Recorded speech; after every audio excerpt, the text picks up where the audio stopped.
नमस्ते। मैं कंचन गुप्ता देवी भागवत पुराण यानी दुर्गा सप्तशती चंडी पाठ का अगला अध्याय आप सबको सुनाना चाहती हूँ। पूर्व काल में शुंभ और निशुंभ नाम के दो प्रतापी, विशाल, पराक्रमी और शक्तिवान दैत्य थे।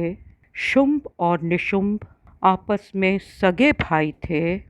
वे देवताओं को बहुत कष्ट देते थे और पीड़ित देवताओं ने हिमालय पर्वत पर जाकर स्वयं को इन दैत्यों से सुरक्षित करने के लिए माँ उमा देवी सर्वजननी का आवाहन किया, गुणगान किया।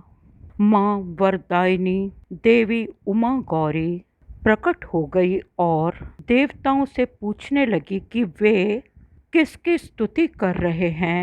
तब माता गौरी के शरीर से एक कुमारी प्रकट हुई, एक कुमारी कन्या प्रकट हुई। वे जो माँ गौरी के शरीर से कुंवारी कन्या प्रकट हुई उसका नाम कौशिकी था, क्योंकि वे माँ उमा पार्वती गौरी के शरीर कोश से निकली थी। यही कौशिकी ही शुंभ का और शुंभ के भाई निशुंभ का नाश करने वाली महासरस्वती हैं। यही नील सरस्वती उग्रतारा, महोग्रतारा हैं, जो तारिणी, कुल तारिणी, संसार तारिणी, भव तारिणी और कुलुक तारिणी हैं। माता के शरीर से स्वतः प्रकट होने वाली ये देवी मतंग मुनि द्वारा पूजित हैं। मतंग मुनि की कन्या कहलाती हैं, इसलिए ये मातंगी 10 महाविद्याओं में एक हैं। माँ ने प्रकट होकर देवताओं को अभय दान दिया। एक रोज शुंभ और निशुंभ के सेवक चंड और मुंड ने पहाड़ पर देवी को देखा और उसके मनोहर रूप को देखकर मंत्रमुग्ध हो गए, मोहित हो गए और शुंभ निशुंभ अपने मालिक असुर राजा से कहा कि एक अपूर्व सुंदरी हिमालय शिखर पर रमण कर रही है और वह सिंह पर अस्वार है, उसे अपनी रानी बनाओ। असुर राज में इतने खजाने उस सुंदर पत्नी के बगैर फीके हैं। तब शुंभ निशुंभ ने अपने दूत सुग्रीव को उस अपूर्व सुंदरी देवी शक्ति माँ उमा गौरी कौशिकी के पास भेजा और कहा कि उसे लेकर आओ। अगर वह नहीं आती तो बलपूर्वक लेकर आओ। शुंभ निशुंभ की आज्ञा पाकर सुग्रीव, जो दानव शिरोमणि था, हिमालय पर्वत पर गया और जगदम्बा महेश्वरी से चलने को कहा। तब देवी ने कहा कि जो उस देवी को रण में पराजित करेगा वह उससे विवाह करेगी। इस संदेश को सुनकर शुंभ बहुत कुपित हो गया और उसने धूम्राक्ष नामक दैत्य को देवी के पास भेजा और बलपूर्वक लाने का कहा। धूम्रलोचन का अर्थ है धूम्र अर्थात धुआं, लोचन अर्थात नयन, आँखें। वे राक्षस धूम्रलोचन कहलाता था क्योंकि उसके नेत्र, आँखें काले धुएं जैसे थे। जैसे ही धूम्रलोचन देवी उमा गौरी कौशिकी माहेश्वरी को पकड़ने दौड़ा, माँ उमा गौरी ने हुंकार की और माँ के ओम शब्द के उच्चारण से ही धूम्रलोचन भस्म हो गया। उस दिन से माँ गौरी चंडी का नाम धूमावती पड़ा। भारतवर्ष में हिमाचल प्रदेश में धूमावती माँ का स्थान एक महाविद्या के रूप में ज्वाला जी माँ ज्वालामुखी के रूप में है। धूम्रलोचन के वध के बाद बहुत से राक्षस माँ उमा से लड़ने आए, परंतु सभी राक्षस मारे गए।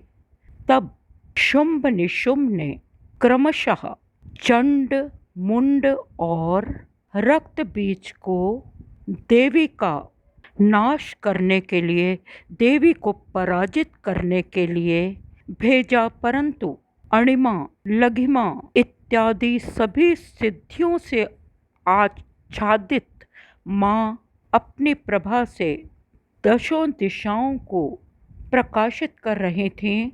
देवी तो शिव की सूक्ष्म प्रकृति हैं, उन्हें कोई कैसे नष्ट कर सकता है। माँ अपराजिता हैं, उन्हें कोई पराजित नहीं कर सकता।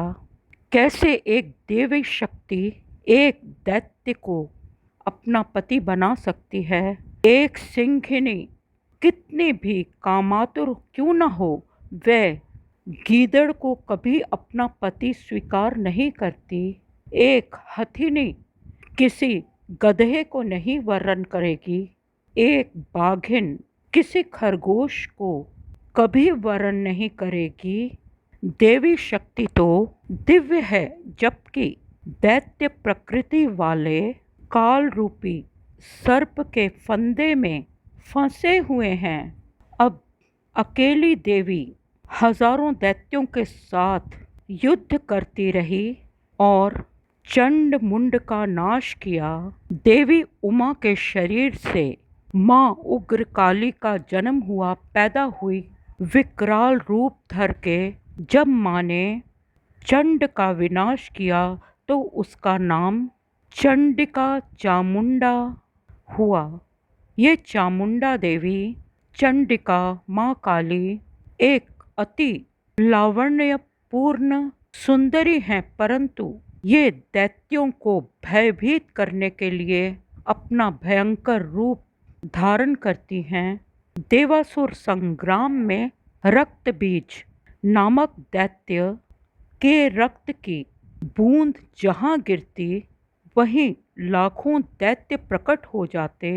तब रक्तदंता माँ काली ने अपनी जीभ इतनी बड़ी लंबी फैलाई कि रक्त बीज के शरीर से गिरे हुए सभी रक्त कणों को चाट गई और रक्त बीज का नाश किया।